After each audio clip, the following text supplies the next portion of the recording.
Hey everyone, welcome back to Joy at Work. It's great to be with you again after being away for a couple of weeks. I've been working on my book, doing some traveling, and just like really busy the last month or so. So I haven't had the opportunity to come and share some thoughts here, but I'm back and hopefully it'll be a little bit more consistent over the next couple of weeks. And hopefully you've missed some of this stuff a little bit, but hopefully you're still looking for or striving for joy at work. It's the beginning of the Premier League. Hope springs eternal.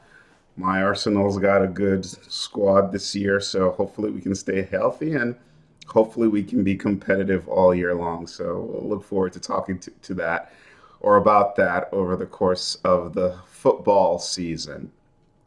What do we want to talk about today? Or what do I want to talk about today? I've been gone for a while and there have been a lot of things going on, but I thought I might just unpack an area of my book that I just finished writing, my upcoming book that's not fully titled yet, but it's going to be about life in the workplace, life in organizations. And I just finished the chapter on organizational justice or organizational injustice, depending on how you want to talk about it.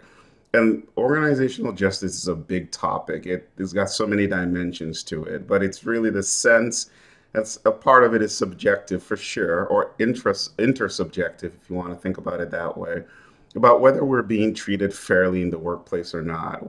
It could be the rewards we get, it could be the information we receive. We can think about justice across a number of dimensions. But the part of it that I really thought about and spent some time reflecting on was interpersonal justice or injustice. And this is how people treat us in the workplace, especially consistently and even episodically, if you want to think about it that way, because I might be kind or interact with you in a positive way most days, but if I lash out at you for some reason, in that moment I have treated you unfairly and I've enacted an injustice, at least from an interpersonal perspective.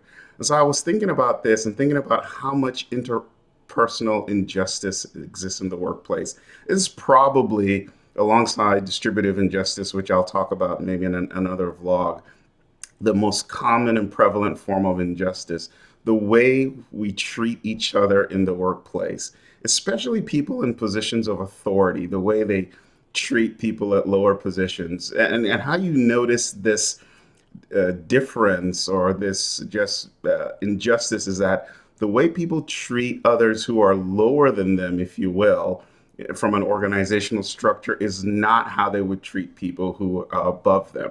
So some of us might think, well, this is prudent, this is wise. But if the way you treat people depends on their position in the organizational chart, like depending on where the person sits, if you just change your attitude towards people, then you're most likely enacting injustice. I've experienced leaders shut down people, shut me down, say things like, who cares about X, that they would have never said if somebody else above them had asked the exact same question. And this says a lot about this individual. So, why is this interesting to me? Because when we experience interpersonal injustice, because as human beings, we're sort of maybe even wired to look for fairness, we experience pain, we reflect on it. We might actually gaslight ourselves and say, maybe I shouldn't have asked that question, or maybe I should have done something differently. If you're like me, you might stew on the topic for a while, wondering if there was something you could have done differently. Well, I want to remind us that the way people treat us more often than not is not a reflection of us.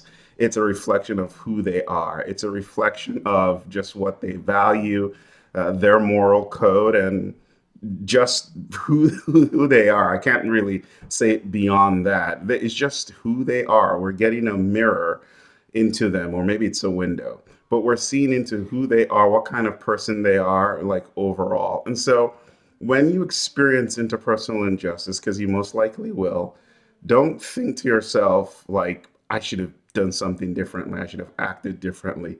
More often than not, it's not you, it's the other person. Of course, you need to check yourself and make sure you didn't do something that maybe led the person to act that way. And I don't think there's any justification for treating people rudely or being mean. And some people are going to watch this and get all subjective about what it means to be rude or what it means to be mean. But we all know in our settings, in our interactions with people, what these things are because we experience them, we feel them. especially when it happens repeatedly.